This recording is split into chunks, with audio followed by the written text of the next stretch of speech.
Bueno, primero fue que sí, después que no. El tema es delicado porque tiene que ver con la suba de tarifas, en este caso la electricidad. Convocamos esta noche aquí en Noticias a las 20:30 a Enrique Devoto. Enrique Devoto ha sido secretario de Energía de la Nación, ha ocupado distintos cargos que tienen que ver con la economía y con la energía en el país.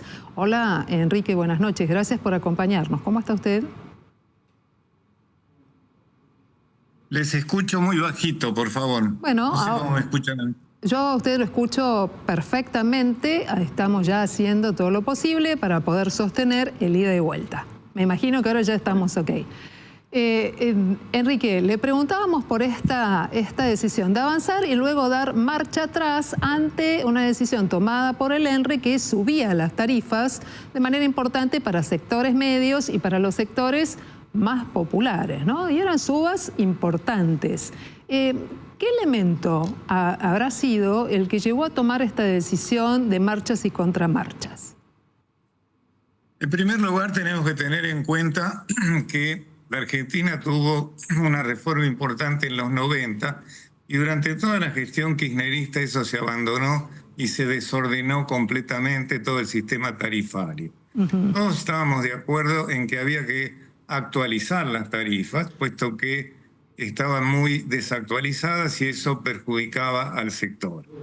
Ahora bien, esta idea de ir mejorando y subiendo las tarifas para llegar a un punto de equilibrio y simultáneamente ir reduciendo los subsidios, necesita un equilibrio muy especial, teniendo en cuenta las variables que maneja fundamentalmente el gobierno en el aspecto económico, que es el déficit fiscal y el control del gasto público. De manera que yo entiendo que el gobierno tiene que estar haciendo un equilibrio muy delicado para ir mejorando las tarifas sin afectar el programa antiinflacionario.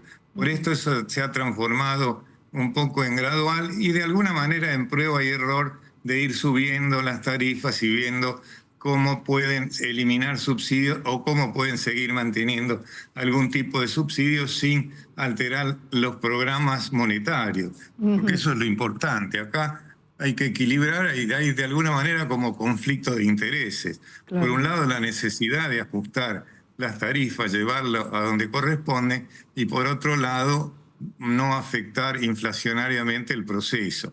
Por eso un aumento relativamente desmedido de tarifas puede tener un impacto inflacionario que no es conveniente. Por eso este gradualismo. Por eso entiendo y justifico que haya avances y pausas en el ajuste tarifario, que tiene mucho que ver con la cantidad de subsidios que se están utilizando para mantener ese equilibrio. Ahora, Enrique, hay una cuestión. Nosotros observábamos que la suba de tarifas era del orden del 8.4% para el mes, en el caso de los consumos medios, y 12.3% en los consumos del sector social, tal vez más damnificado, ¿no? Con menos posibilidades. Es muy fuerte la diferencia entre ese 8 y pico, 12 y pico, con el 1,5 que finalmente va a subir en el mes de febrero. Además, teniendo en cuenta los cortes de energía, ¿no? Que es una cuestión que molesta y lastima mucho a los usuarios. ¿Es esta cuestión de previsión del manejo de la inflación, por ejemplo, que usted sostiene, o también evitar el mal humor social frente a suba de estas características, frente a un salario que tal vez ya no tiene el mismo poder adquisitivo? Como le digo, confluyen una cantidad de objetivos que muchas veces se contraponen entre sí.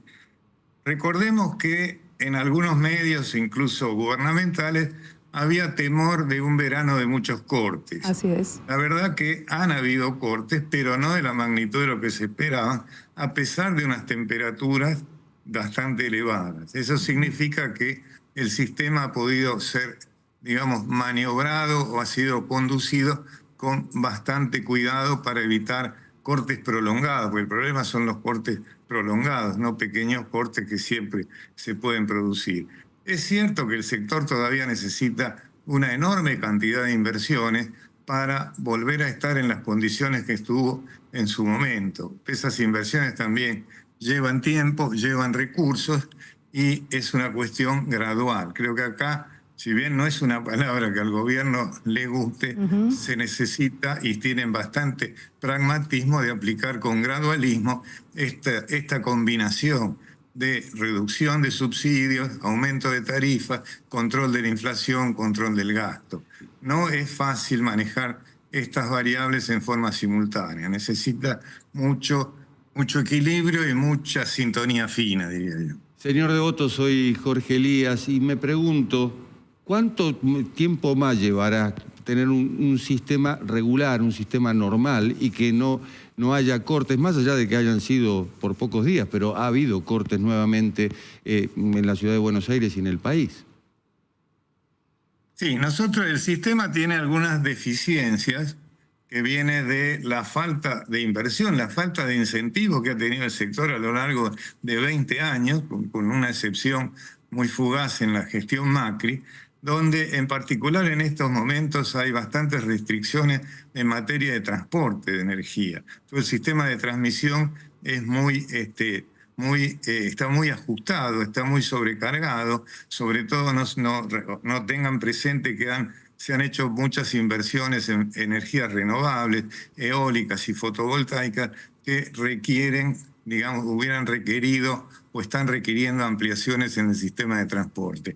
Por otro lado, en lo que más interesa, estamos en la ciudad, la operación tanto de Edenor como de Edesur requieren, una mejora constante en las inversiones para el mantenimiento de la red de distribución. La red de distribución es clave porque ahí muchas veces la sobrecarga es la que genera estos cortes que hemos visto. Por suerte, la generación ha funcionado razonablemente, la oferta se ha mantenido a niveles bastante aceptables, a pesar de algunas dificultades que hubo en su momento con los caudales del río Paraná y del río Uruguay, cosa que ahora se ha normalizado bastante. Enrique, ¿y el sistema cómo está? ¿Resiste este verano o en realidad es un sistema frágil? Es un sistema que está en un equilibrio inestable, por lo que le decía, o sea que necesita un manejo muy cuidadoso del despacho para poder moverse con el grado de insuficiencia de inversiones que se ha ido acumulando a lo largo de 20 años de pésima gestión. Y eso, lo que no se ha hecho en 20 años, tenemos que ser conscientes que no se puede resolver en 6 meses o en un año. Es un proceso gradual, creo que hay bastante incentivo en estos momentos. La Secretaría de Energía, sobre todo, está interviniendo bastante, o está despejando bastante o desregulando el papel de CAMESA. CAMESA era un organismo que en los años 90 funcionaba adecuadamente y después se lo ha transformado en un bolsillo de payaso porque está pensada para hacer cosas que ni siquiera su estatuto autorizaba, y ahora se la está dejando mucho más liberada. Se está apuntando a que puedan las empresas contratar directamente con generadores. Eso es un avance muy importante, sobre todo para grandes usuarios, poder asegurarse la fuente a través de generadores que puedan hacer contratos libremente, cosa que antes no se les permitía. Eso gradualmente, y a un sistema de contratos, va a ir no solo mejorando el sistema, sino alentando inversiones en el sector. Ajá. Enrique, ¿por qué cuesta tanto sostener una política de Estado en materia de energía, siendo que todos los sectores sociales del país, todas las provincias, todos consumimos energía y siempre se supone que apuntamos a garantizar la provisión, a poder producir energía, transportarla, distribuirla a los hogares, y sin embargo hay ópticas tan diferentes? ¿Por qué no se trabaja con esa línea política de Estado? En primer lugar, hay que tener en cuenta que nuestro sistema federal deja en manos de las provincias la administración de la distribución en las áreas provinciales. El Estado Nacional solo puede intervenir en la regulación de las empresas Edenor y Edesur, y sí en el Sistema Nacional de Transporte, que está en manos de la empresa Transener.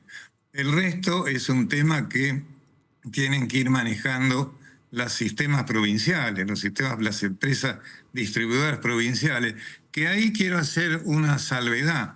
en general, muchas provincias mantuvieron una política tarifaria ajustada y acompañaron bastante en su momento, cosa que no hacía la nación. O sea, muchas empresas provinciales mantuvieron un ritmo de aumento y ustedes recuerdan que se hablaba que en muchas provincias, Córdoba, Santa Fe, otras, etcétera, se paga el doble o el triple de lo que se estaba pagando en capital. Eso es un dato de la realidad.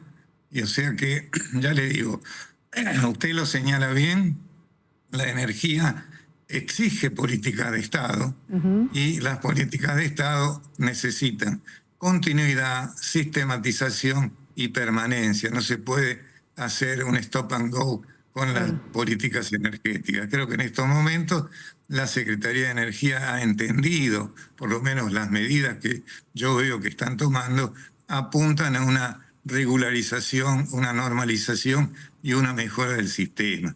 Nuestro sistema en los años 90 era envidiado en el mundo.